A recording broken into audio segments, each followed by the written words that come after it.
السلام علیکم جی ناظرین، آپ کے سامنے میں نے آج کاہلی سستی والے جادو کی 7 علامات بیان کرنی ہے۔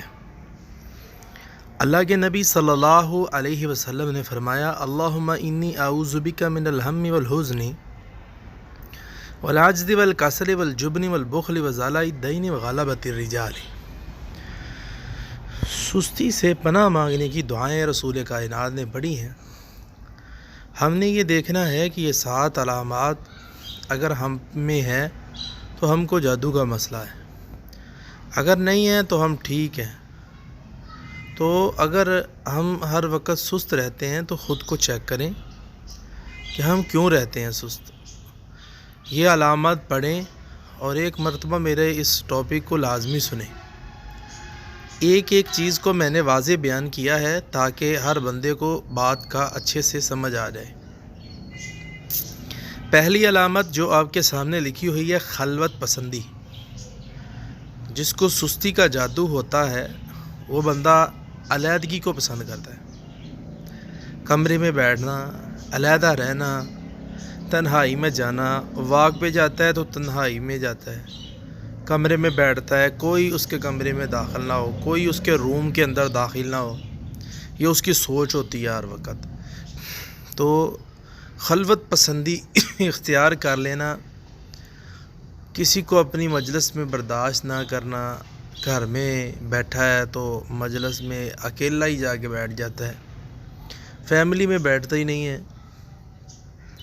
پہلے بیٹھتا تھا لیکن اچانک اس کے اندر تبدیلی پیدا ہو گئی، اب یہ بیٹھنا اس نے بند کر دیا ہے۔ تو جو خلوت پسندی ہے یہ پہلی علامت ہے سستی والے جادو کی۔ دوسری علامت جی ناظرین، خود غرضی، اپنے آپ کو خود غرض سمجھنا، یہ جادو کی علامت ہے۔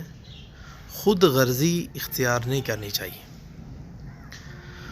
کیونکہ خود غرض انسان جو ہوتا ہے وہ ہمیشہ دنیا کے اندر پریشان ہی رہتا ہے۔ خود غرضی انسان کو نقصان دیتی ہے۔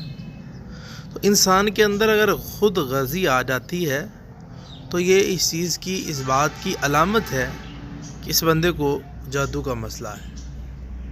فوراً سے وہ چیک اپ کروائے، علاج کروائے اس کا، اور اپنے آپ کو اس کام سے روکے، اس کام سے ہٹائے، قرآن و حدیث سے رہنمائی لے اس کی اور اس کا علاج کروائے۔ سحر تفریق والا علاج جو ہے وہی علاج اس کا ہے، یعنی جو میاں بیوی کے اندر تفریق ڈال دینے والا جادو جو ہے، جو اس کا علاج ہے، شرعی علاج، وہی علاج اس کا ہے کہ وہی آیات پڑھ کے پانی پہ، تیل پہ دم کر کے پلایا جائے، پانی سے نہلایا جائے، تیل سے مالش کی جائے، تو انشاءاللہ تعالیٰ چند دنوں کے اندر انسان کے اندر سے یہ خود غرضی ختم ہو جائے گی اور انسان جو ہے یہ ٹھیک ہو جائے گا۔ کیونکہ پہلے وہ ایسا نہیں تھا، اچانک سے خود غرض بن گیا۔ تو لوگ یہ سمجھتے ہیں یار یہ بندہ بہت خود غرض آدمی ہے، اس سے دور ہی رہنا چاہیے۔ نہیں، یہ دیکھیں کہ کیا اس کو جادو کا مسئلہ تو نہیں بن گیا، سستی اور کاہلی والا جادو اس پر تو نہیں ہو گیا۔ اگر ہو گیا تو اس کی رہنمائی کرنی چاہیے، نہ کہ اس سے دور رہنا چاہیے۔ خود غرضی کے نیچے لکھا ہوا ہے مکمل خاموشی۔ انسان اچانک خاموش ہو جاتا ہے، بات ہی نہیں کرتا کسی سے، گھر میں آیا تو خاموش، مجلس میں جاتا ہے خاموش، اور جہاں بولنا ہے وہاں بھی خاموش۔ ہر وقت سستی چھائی رہتی ہے اس پہ، بولنے کو دل نہیں کرتا، بولتا ہے تو ڈرتا ہے، مجلس میں، لوگوں کے سامنے بولتے وقت اعتماد نہیں رہتا، خود اعتمادی ختم ہوتی ہے۔ تو جہاں بولنے کی اشد ضرورت تھی اس نے خاموشی کے ساتھ ٹائم پاس کر لیا کہ میں نہ ہی بولوں یہاں، اور بعد میں سوچتا ہے مجھے بولنا چاہیے تھا، میں نے کیوں نہیں بولا، اور جب موقع بنتا ہے تو بولتا ہی نہیں ہے، خاموش ہو جاتا ہے۔ بالکل خاموش، ایسی خاموشی کہ لوگ حیران رہ جائیں، پریشان ہو جائیں بھی یہ بالکل ہی خاموش ہو کے رہ گیا ہے، جبکہ اس کو بات کرنی چاہیے۔ اور اگر کسی کے اندر یہ علامت ہوتی ہے اور یہ 7 علامات میں سے یہ بھی علامت خاموش رہنے والی آتی ہے، اچانک سے تبدیلی رونما ہو جاتی ہے، تو اس کو سوچنا چاہیے، فوراً کسی روحانی عامل کے پاس ٹیسٹ کروائے اور ٹیسٹ کروانے کے بعد اپنا علاج شروع کرے، تو انشاءاللہ تعالی وہ انسان جو ہے وہ بولنا شروع کر دے گا۔ اگر نہیں بولتا تو جس جگہ پہ اس نے اپنا حق لینا تھا بول کر وہ خاموش رہ گیا، تو وہ حق چلا جائے گا اس کا۔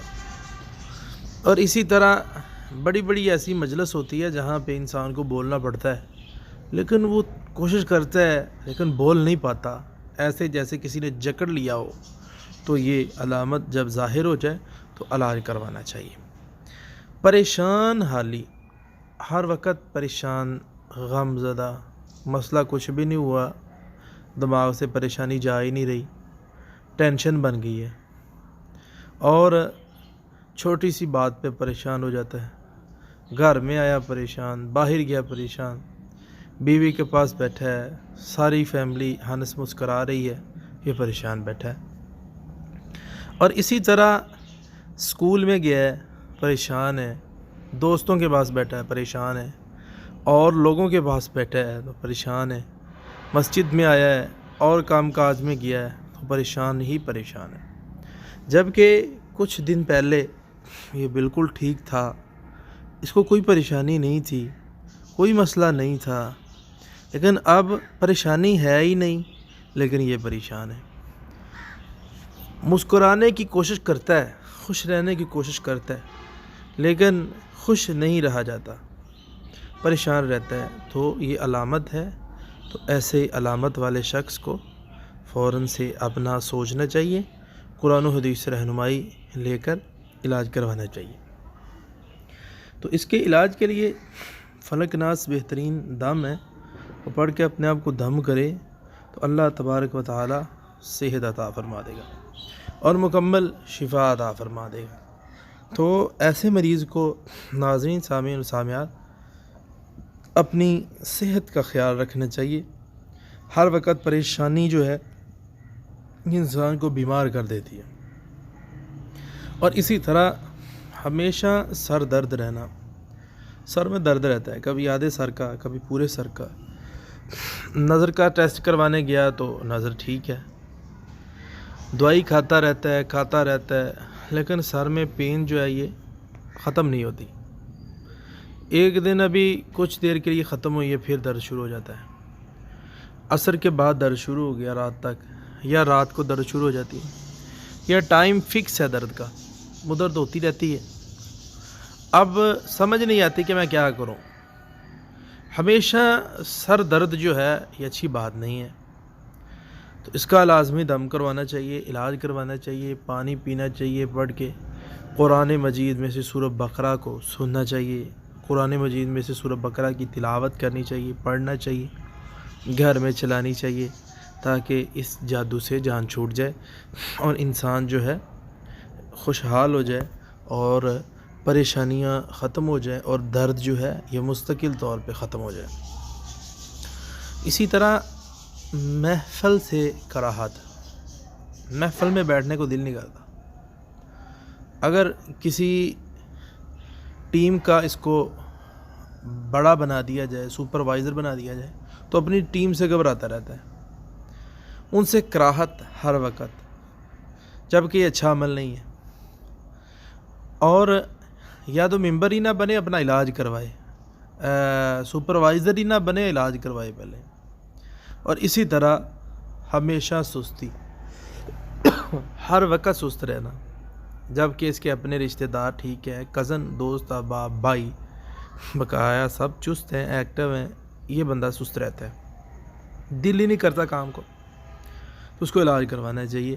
ناظرین، اس کے لیے علاج میں مختصر آخر پہ ڈسکس کر دیتا ہوں، سورہ فاتحہ اور سورہ بقرہ کی آخری آیتیں، آیت الکرسی، اخلاص، فلک، ناس، ساتھ ساتھ بار پڑھ کے جسم پہ پھونک مارے۔